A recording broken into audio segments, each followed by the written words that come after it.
बचपन का पेड़। बंटी ने सुना कि उसके पापा फोन पर किसी अंकल से कह रहे थे कि आज आंगन का नीम का पेड़ कल कटवा देंगे। तो वह बहुत बेचैन हो गया। बंटी बहुत बेचैन हो गया। वह पेड़ के नीचे खड़ा होकर उसकी शाखाओं को निहारने लगा। इसी घनी छांव के नीचे ही तो उसके दादू ने उसे अनगिनत कहानियां सुनाई थी। अब उसे वह कटता हुआ कैसे देख सकता है। वह बहुत परेशान हो गया कि अब यह कट जाएगा। उसके दादू ने बताया था कि इस वृक्ष को दादी ने लगाया था। नीम का नन्हा पौधा लगाते हुए दादी ने कहा था कि आज मैं इसे पानी दे रही हूँ तो कल मेरा बेटा भी इसकी सेवा करेगा, इसका सत्कार करेगा, इसकी सेवा करता रहेगा ज़िंदगी भर। जब यह बड़ा होगा तो लोगों को ठंडी ठंडी हवाएं देगा। बच्चे इसकी घनी छांव तले आँख मिचौली खेलेंगे और पंछी इस पर अपना बसेरा डालेंगे, पंछी इस पर रहेंगे। दादी ने यह भी कहा कि मेरा पोता भी इसकी डाली पर पकड़कर झूला झूलता रहेगा और अच्छे से झूलेगा। एक दिन तो पापा ने भी उसे बताया था कि दादी की डांट के भय से वह यहीं आकर छिप जाते थे। घर के सामने जब नंदन पार्क नहीं बना था तब उसके दोस्त और कॉलोनी के बच्चे भी यहीं पर छुपन छुपाई खेलते थे। स्कूल में टीचर हमें पढ़ाती थी कि हमें पेड़ ऑक्सीजन देता है, फल फूल और लकड़ी भी देता है।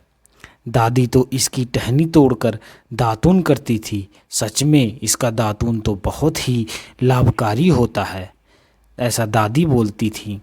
एक दिन तो मम्मी भी इसकी पत्तियां समेटकर सुखा रही थी। जब बंटी ने इसके बारे में पूछा कि आप इसको क्यों सुखा रही हो, तो मम्मी का जवाब सुनकर काफ़ी हैरान कर देने वाला था, बहुत ही हैरान कर देने वाला था।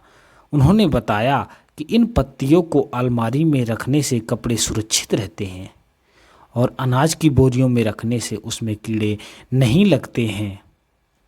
जिस पेड़ को हमें इतना लाभ होता है तो उसे काटना तो पाप होगा।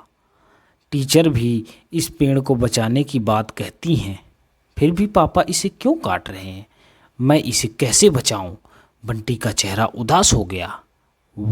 अब वह अपने मन की बात किससे कहे? उसे याद आया कि दादू अपने मन की बात एक लाल डायरी में लिखा करते थे, लेकिन उसके पास तो कोई डायरी नहीं थी। वह परेशान हो गया कि वह कहाँ लिखे इस चीज़ को। दादू तो हर एक बात अपनी उस लाल वाली डायरी में लिख देते थे। मैं अपनी पूरी ज़िंदगी इस बात को याद रखूँगा। उसने अपनी कॉपी के पिछले पृष्ठ पर सब कुछ लिख दिया और सो गया। सुबह कॉपी की याद आया तो नीम के पेड़ को आज पापा काट देंगे तो अंतिम बार देख तो लूँ, यह सोचकर वह आंगन की ओर दौड़ा तो देखा कि नीम का पेड़ अपनी जगह पर ही है। दो मजदूर उसके चारों तरफ सीमेंट का एक बेंच बना रहे थे जिस पर आराम से बैठा जा सके। वह बहुत खुश हो गया। वह अपने पापा से लिपट कर बोला, थैंक यू पापा, आप बहुत अच्छे हैं। उसके पापा ने उसे यह नहीं बताया कि कल रात को जो तुमने लिखा था मैंने उसे पढ़ लिया। दोस्तों, हमें सीख यही मिलती है, नीम का पौधा काफ़ी ज़्यादा उपयोगी होता है, इसे हमें कभी भी नहीं काटना चाहिए।